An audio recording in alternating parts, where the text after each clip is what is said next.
Ars e Clio.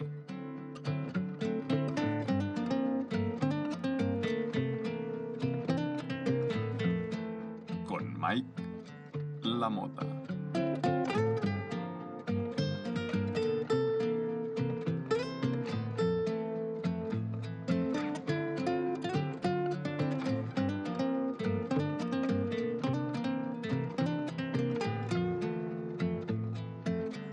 Como siempre, bienvenidos y bienvenidas a este nuevo capítulo de Ars e Clio, capítulo 17 concretamente. Vamos a ver cómo se imaginarán las efemérides de la primera quincena de septiembre. A decir verdad, no pensé nunca que iba a ser tan duro esto de hacer un podcast cada 15 días. Pero bueno, ya saben que yo no me rajo y tiro para adelante. En el apartado de acontecimientos vamos a ver el reinado de Wamba, la batalla de Atapuerca, la batalla del Sedán, la invasión de Polonia, la batalla de Actium, la peste negra, la deposición de Rómulo Augustulo, el tratado de Alcasovas, la deposición de Napoleón III, el triunfo electoral de Salvador Allende, la declaración de los derechos de la mujer y la ciudadana, la batalla del río Frigio, la llegada de Juan Sebastián Elcano, la batalla de Teutoburgo, la fundación de Cluny, la batalla de Muret, la proclamación de Domiciano, la dictadura de Primo de Rivera y la abolición del Consell de Cent.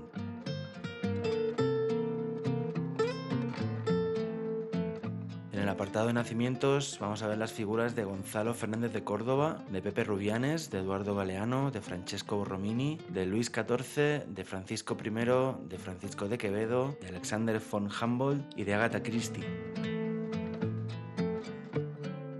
Y en el apartado de fallecimientos vamos a ver las figuras de Narcís Monturiol, de Alfonso I de Aragón, de Sulimán el Magnífico, de Juan Sin Miedo, de Salvador Allende y del emperador Tito.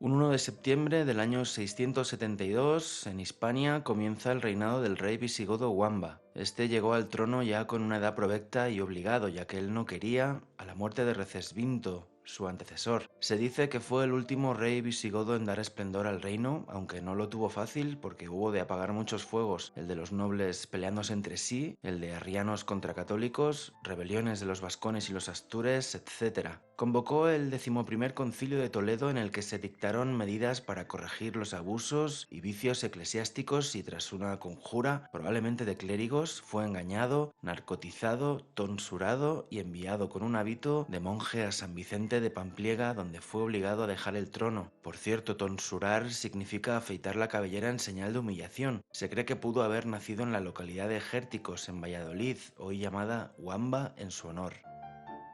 Un 1 de septiembre del año 1054 tiene lugar la batalla de Atapuerca entre Fernando I de León y su hermano García Sánchez III, rey de Navarra. A la muerte de Sancho III, el mayor de Navarra, sus hijos Fernando y García se pelearon por la herencia, cosa bastante habitual y paradójica en tanto en cuanto el rey solía dividir el reino para evitar disputas y que todos los hijos pillaran algo, y sucedía todo lo contrario, así que los hermanos se batieron el cobre en las llanuras frente a la sierra, donde sin saberlo ellos se guardaban los huesos más antiguos de Europa, los del yacimiento de Atapuerca. En la batalla murió García Sánchez y Fernando I de León pudo recuperar los territorios que pretendía.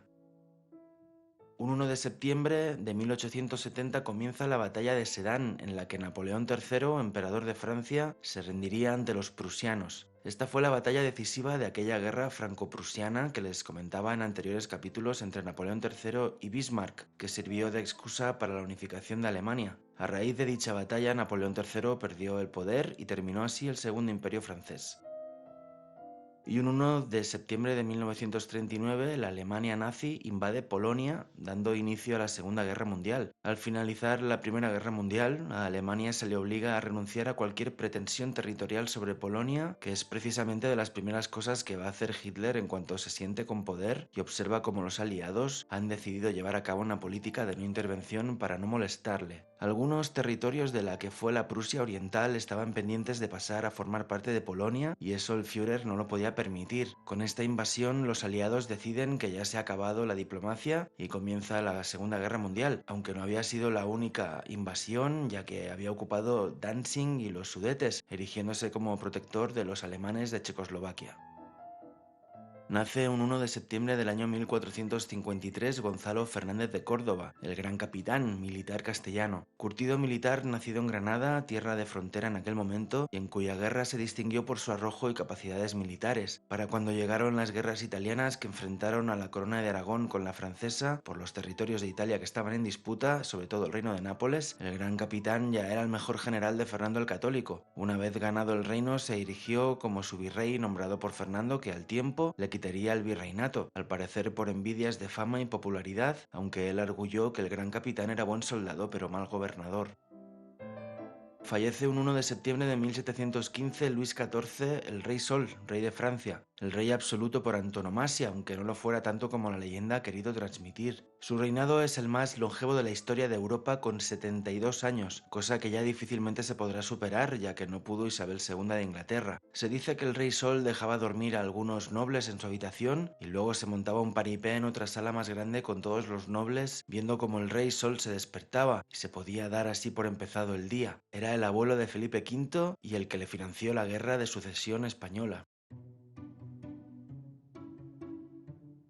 Un 2 de septiembre del año 31 a.C., frente al Golfo de Ambracia, se libra la batalla de Actium entre la flota de Cayo Octavio, dirigida por Agripa, y la de Marco Antonio y su aliada Cleopatra. Ya les he hablado de todos estos personajes. Esta batalla marcó el fin de Marco Antonio y Cleopatra, ya que después de esta la invasión de Augusto de Egipto estaba servida. Cleopatra puso su flota en manos de Marco Antonio, pero al ver que la batalla estaba perdida, se retiró con todos sus barcos dejando al general romano con una mano delante y la otra detrás. Augusto no tuvo más que ir avanzando hasta Alejandría y tomarla. Un 2 de septiembre de 1347, en la villa de Messina, en Italia, se registra uno de los primeros casos de muerte negra en Europa, que en 15 años matará en ese continente a unos 50 millones de personas, es decir, al 60% de la población. Fue una pandemia que trastocó la Europa de la época. Los campos se echaban a perder porque no había nadie que los trabajara y eso provocaba más muerte y más penuria. Familias enteras se morían de peste y haciendas enteras quedaban abandonadas. Es que se dice pronto, 6 de cada 10 europeos murieron de peste negra. Cambió las cosas en muchos ámbitos, por ejemplo supuso la creación de los gremios, para tener controlada a la gente que conocía un oficio concreto, porque eran muy pocos los que habían quedado. Los sueldos se dispararon porque había muy poca gente viva para trabajar. Un 2 de septiembre de 1876 nace Francesc Cambó, político catalanista del que ya hemos hablado con anterioridad. Y nace también un 2 de septiembre de 1947 Pepe Rubianes, actor galaico-catalán, mítico actor y monologuista. Siempre le recordaré con simpatía por unas declaraciones en las que dijo: "A mí la unidad de España me suda la polla por delante y por detrás. Que se metan a España en el puto culo, a ver si les explota dentro y les quedan los huevos colgando del campanario".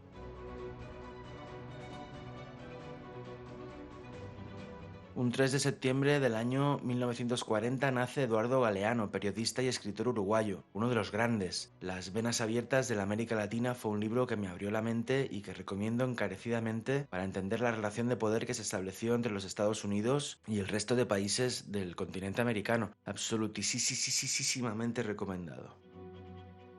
Fallece un 3 de septiembre de 1658 Oliver Cromwell, hombre de Estado y estadista inglés, del que ya hablamos en anteriores capítulos. Un 4 de septiembre del año 476, Odoacro, rey de los Érulos, depone al emperador romano Rómulo Augustulo. Se considera este suceso como la caída del Imperio Romano de Occidente y el fin de la Edad Antigua en la civilización occidental, lo que significa que para la historiografía contemporánea, como si alguien hubiera aquel día puesto un reloj a cero, se da por iniciada la Edad Media europea. Odoacro mandó las insignias imperiales a Constantinopla, dando a entender que ya no había dos imperios romanos, sino solo uno, el de Oriente, y se hizo dueño de Italia. El tal Rómulo Augustulo no había llegado a reinar ni siquiera un año y tenía 10 cuando se le depuso. Odoacro le perdonó la vida y lo mandó a un castillo en la Campania, cerca de Nápoles, donde vivió no se sabe exactamente cuántos años a cuerpo de rey. En relación al principio de la Edad Media, aunque se maneja esa fecha para su inicio, cada vez son más las voces que tratan de no dividir la historia en tajos tan absolutamente identificables como la hora, el minuto y el segundo exacto en el que rey de los Érulos depuso al último emperador romano de Occidente. Un 4 de septiembre de 1479 se firma el Tratado de Alcasovas entre los reyes católicos y el rey Alfonso V de Portugal. Este tratado sobre todo puso fin a la guerra entre Castilla y Portugal por la sucesión de la corona de Castilla. Recordemos que los portugueses habían apoyado las pretensiones de Juana, apodada la Beltraneja, hija de Enrique IV, frente a las apetencias de Isabel de Trastámara, la futura Isabel la Católica. De paso se firmó que las Islas Canarias pasaban definitivamente a control castellano y que Portugal mantendría sus posesiones ultramarinas en Guinea, Elmina, Madeira, las Azores, Flores y Cabo Verde. Poco tiempo después hubo de firmarse otro tratado, esta vez en Tordesillas, para dividir con más precisión la parte del globo terráqueo que se estaba descubriendo, el famoso Tratado de Tordesillas del que ya hemos hablado. Un 4 de septiembre de 1970 en Chile, Salvador Allende, candidato de la Unidad Popular Socialista, gana las elecciones presidenciales. Los 70 del siglo XX fueron años muy convulsos en América Latina. Vuelvo a recomendar el libro de Galeano y el gobierno socialista de Allende no dudaría mucho y terminaría con un golpe de Estado. Un 5 de septiembre del año 1791 se publica la Declaración de los Derechos de la Mujer y de la Ciudadana, un texto redactado por Olympe de Gouges. Olympe, cuyo seudónimo era Marie Gouges, se inspiró no solo en la ausencia total de la palabra mujer en los ya declarados derechos del hombre y del ciudadano, sino también en el misógino discurso de Rousseau sobre la desigualdad de género. Tenemos tan mitificada la Revolución Francesa que muchas veces somos incapaces de estudiarla con un ojo más o menos crítico y nos parece que fue lo mejor del mundo y no fue nada más que una revolución burguesa, el cambio de poder violento entre la aristocracia y la burguesía. El resto de la sociedad quedó al margen. Olympe fue condenada a la guillotina por los jacobinos, los revolucionarios más exaltados por su defensa del girondismo, la parte de la revolución más moderada. Un 5 de septiembre del año 1599 nace Francesco Borromini, arquitecto y escultor italiano del periodo barroco. Frente a Gian Lorenzo Bernini, se dice que fueron los artistas más relevantes del barroco italiano y quiere la leyenda que eran adversarios acérrimos, aunque eso no fuera cierto de ninguna manera, ya que incluso llegaron a colaborar el uno con el otro. Borromini levantó la Chiesa de San Carlo alle Quattro Fontane, en la actual Piazza Navona, utilizando formas curvas para dar la sensación de que una fachada pequeña era más grande. En eso consiste básicamente el arte que luego conocimos como barroco. Si es más o menos recargado o hay más o menos oros en su decoración es lo de menos. El barroco es, sobre todo, la utilización racional del espacio. No en vano se estaba llevando a cabo durante aquel tiempo la revolución científica y este arte bebió mucho de todo aquello. Justo enfrente de San Carlo, en la Piazza Navona, se encuentra la fontana dei Quattro Fiumi, es decir, de los cuatro ríos, que eran el Nilo, el Río de la Plata, el Danubio y el Ganges. Como el Nilo y el Río de la Plata miran hacia la fachada de San Carlos, se divulgó la leyenda de que Bernini, que era su autor, les había tapado los ojos para que no vieran la obra de su enemigo. Pero lo cierto es que se les tapó los ojos solo porque en aquel entonces no se conocían las fuentes de dichos ríos. Borromini se terminó suicidando porque era un tipo al parecer propenso a la depresión y se arrojó sobre su propia espada, al estilo de los antiguos romanos. Un 5 de septiembre de 1638 nace Luis XIV, el Rey Sol, monarca francés del que acabamos de hablar.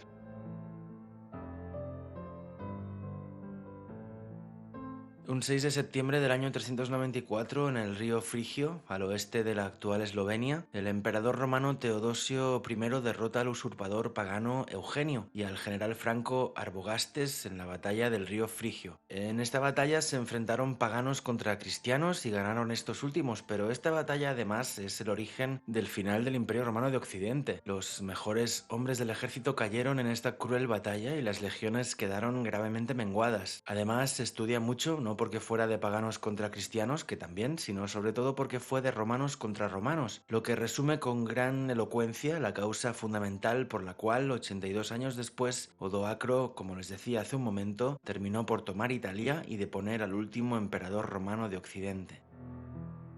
Un 6 de septiembre del año 1522 llega a Sanlúcar de Barrameda el vasco Juan Sebastián Elcano con solo una sola nave y 18 hombres, después de dar la primera vuelta al mundo. Hace poco les hablaba de esta epopeya, que es merecedora de todas las lecturas que quieran buenamente ofrecerle. De 5 naves y 250 hombres a una nave con tan solo 18 hombres.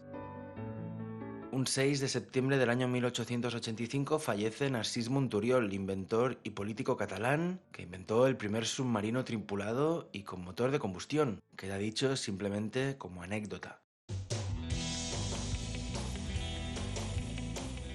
Un 7 de septiembre del año 1134 fallece Alfonso I el Batallador, rey de Aragón y de Navarra. Este fue aquel rey que al morir dejó sus reinos a las órdenes militares y se lió una trifulca que se acabó cuando sacaron a su hermano Ramiro el monje del monasterio, y este engendró a Petronila de Aragón, que más tarde se casaría con Ramón Berenguer IV, dando origen a la corona de Aragón. Conquistó Zaragoza y la cuenca baja del Ebro, y sitiando Fraga, las heridas que recibió terminaron por darle muerte en Poleñino, en la provincia de Huesca. Un 7 de septiembre del año 1566 fallece Sulimán el Magnífico, sultán otomano, el más famoso de ellos. Se le conoce por un retrato que le hizo Tiziano, sin haberlo visto en su vida, en el que aparece con un turbante definitivamente exagerado. Fue contemporáneo de Carlos V y su hijo Felipe II, y tan importante que se dice que la política exterior de la monarquía hispánica dependía de qué hacía el turco. Si en primavera las naves otomanas habían zarpado con destino al Mediterráneo occidental, todos los recursos hispanos se dirigían a frenarlo. Si no habían salido, entonces se podían entretener en pelearse con los franceses. Anexionó al Imperio Otomano Belgrado, Rodas, Hungría, Bagdad, Argelia y el Golfo Pérsico. Y también un 7 de septiembre del año 1741 fallece Blas de Lezo, almirante español del que ya hemos hablado en anteriores capítulos. Un 8 de septiembre de 1157 nace Ricardo Corazón de León, rey inglés entre 1189 y 1199, ya hemos hablado de él en otras ocasiones. El 8 de septiembre de 1645 fallece Francisco de Quevedo, escritor castellano. Francisco Gómez de Quevedo Villegas y Santibáñez Ceballos, junto con Luis de Górgora, con quien mantuvo una enemistad durante toda su vida, es reconocido como uno de los más notables poetas de la literatura española. Además de su poesía, fue un prolífico escritor de narrativa y teatro, así como de textos filosóficos y humanísticos. Hay muchas obras que seguro que les suenan, sobre todo El Buscón, pero permítanme unos versos concretos que de seguro también les suenan. Madre, yo al oro me humillo, él es mi amante y mi amado, pues de puro enamorado anda continuo de amarillo, que pues doblón o sencillo, hace todo cuanto quiero, poderoso caballero, es don dinero.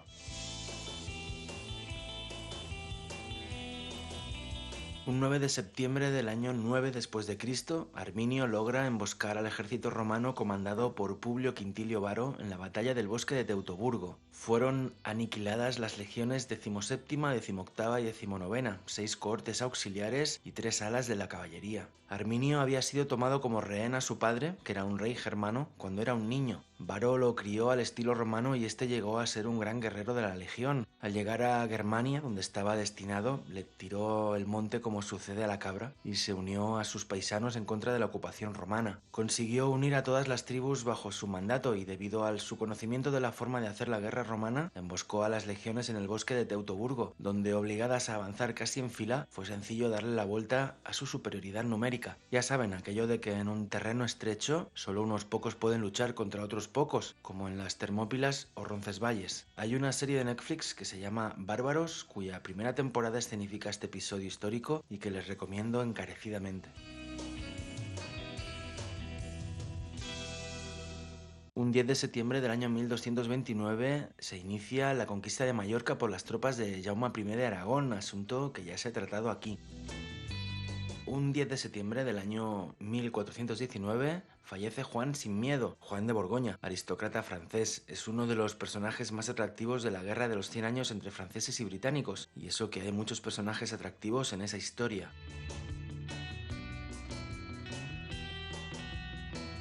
Un 11 de septiembre del año 910 en Francia, Guillermo I de Aquitania funda la abadía de Cluny. Esta abadía se haría muy famosa en torno al año 1000 por su eficaz gestión del territorio. Para empezar, Guillermo I la donó directamente al Papa, por lo tanto nadie tenía derechos sobre ella, ni siquiera sus herederos. Eso hizo que con el tiempo se hiciera grande y famosa, y durante la mal llamada Reconquista en Hispania se usó para ir ganando terrenos. A los señores de los lugares a los que llegaban las coronas cristianas los nombraban abades de una abadía que se fundaba allí mismo de la Orden de Cluny, y así era como el rey de turno pasaba a gobernar en aquella zona. Con la reforma gregoriana de Gregorio VII, de donde nació también el canto gregoriano, la Orden de Cluny fue en adelante el modelo de orden a implementar cada vez que se levantaba una abadía nueva.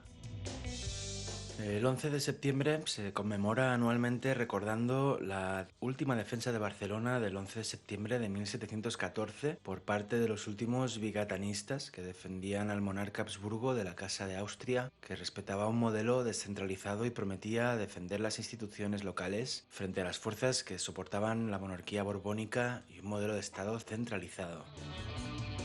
Un 11 de septiembre del año 1973 fallece Salvador Allende, político chileno, presidente de su país. Les hablaba hace poco de Allende, al poco de proclamarse su gobierno, un golpe de estado encabezado por Augusto Pinochet y auspiciado por la Operación Cóndor de la CIA de Kissinger, derrocó el gobierno de Salvador Allende. Son famosas las imágenes de los tanques bombardeando la Casa de la Moneda, el edificio presidencial de Chile, dentro del cual se encontraba Salvador y en el que se suicidó de un tiro antes de entregar su gobierno democráticamente elegido a manos de unos militares golpistas a sueldo de la potencia extranjera imperialista por antonomasia del siglo XX, los Estados Unidos.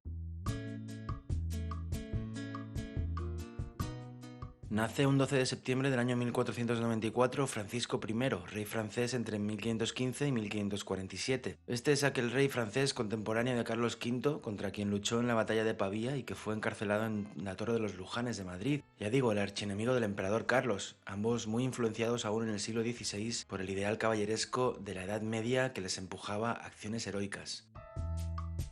¿Recuerdan que les hablé de la batalla de Maratón? Pues me van a permitir una fe de ratas. Parece ser que fue el 13 de septiembre en lugar del 13 de agosto, como yo les conté en otros capítulos. Lo que está claro es que sucedió en septiembre, así que aquella explicación no tendría que haberla dado en el capítulo 15, sino en este.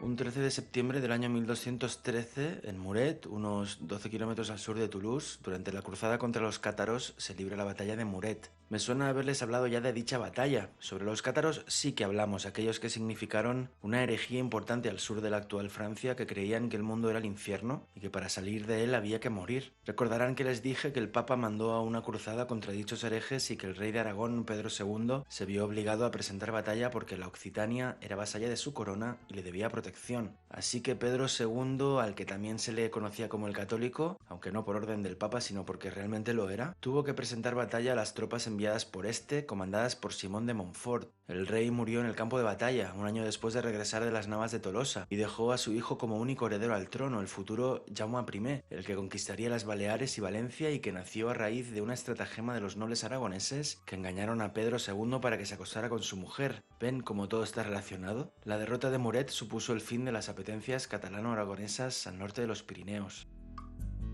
Un 13 de septiembre del año 81 fallece Tito, emperador romano entre el 79 y el 81, hijo de Vespasiano y autor del sitio de Jerusalén y la segunda destrucción del templo, como les contaba no hace demasiado. Falleció de unas fiebres. Un 14 de septiembre del año 81 en Roma, Domiciano se convierte en emperador del Imperio Romano al morir su hermano Tito. Se le tiene también por un emperador cruel y despótico, pero como en todos los casos, recuerden que lo que sabemos de estos emperadores es porque nos lo dijo alguien que le sobrevivió y que probablemente quería bailarle el agua al nuevo emperador en comparación al anterior. Lo que quiero decir es que más allá de que se dijera que era cruel o no, cosa que no sería nada extraña en absoluto, no podemos saberlo con certeza. Un 14 de septiembre del año 1923, en España, Miguel Primo de Rivera se convierte en dictador. España había entrado en decadencia, como ya hemos comentado por aquí, a partir de la pérdida de Cuba, Puerto Rico y las Filipinas en el año 98, y el modelo político bipartidista de la restauración borbónica había colapsado con la muerte de Cánovas del Castillo y después con la de Mateo Sagasta. Así que después de muchas idas y venidas y tras los disturbios constantes que se vivían por la guerra del Rif y los conflictos sindicales, Alfonso XIII decidió apoyar el golpe de estado de Miguel Primo de Rivera, que había de durar hasta 1930, tras el cual se proclamó la Segunda República mediante el Pacto de San Sebastián. Un 14 de septiembre de 1580 nace Francisco de Quevedo, acabamos de hablar de él. Un 14 de septiembre de 1769 nace Alexander von Humboldt, naturalista y geógrafo alemán, uno de los naturalistas y exploradores más prolíficos del siglo XIX, en el que ya de por sí abundaban estos personajes. Sus viajes de exploración, equiparables a los de Darwin en cuanto a la influencia que tuvieron en varios ámbitos científicos, lo llevaron desde Europa a América del Sur y del Norte hasta Asia Central. Realizó experimentos y estudios de campo en numerosas áreas: física, zoología, climatología, oceanografía, geología, mineralogía, botánica y vulcanología. Adelantado a su tiempo, fue pionero del pensamiento ecológico y la primera persona que escribió sobre el cambio climático. Un 14 de septiembre del año 1321 fallece Dante Alighieri, poeta italiano, del que ya hemos hablado en otros capítulos, el autor de la Divina Comedia. Un 15 de septiembre del año 1714, el Consejo de Ciento de Barcelona, la institución de autogobierno municipal, es abolida tras la entrada del duque de Berwick en la ciudad. Ya les expliqué que decantarse por el pretendiente austríaco en la Guerra de Sucesión Española les costó caro a los catalanes, ya que en cuanto se dio por zanjada se llevaron a cabo los decretos de nueva planta, mediante los cuales se abolía dicho Consell de Cent y se eliminaban los derechos históricos de Cataluña, así como la prohibición de la utilización de su lengua. Un 15 de septiembre del año 1254 nace Marco Polo, viajero veneciano del que ya hemos hablado, concretamente en el capítulo primero. Un 15 de septiembre del año 1830 nace Porfirio Díaz, militar mexicano, presidente de México. También hemos hablado de él en otros capítulos.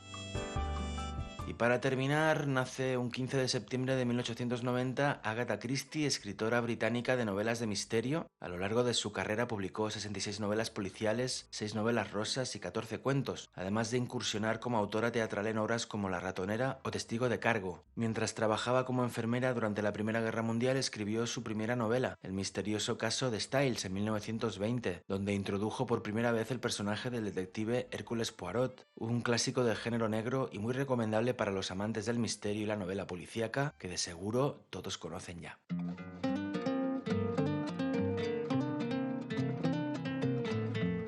Pues hasta aquí el capítulo 17 de Ars et Clio. Ha sido un gusto como siempre.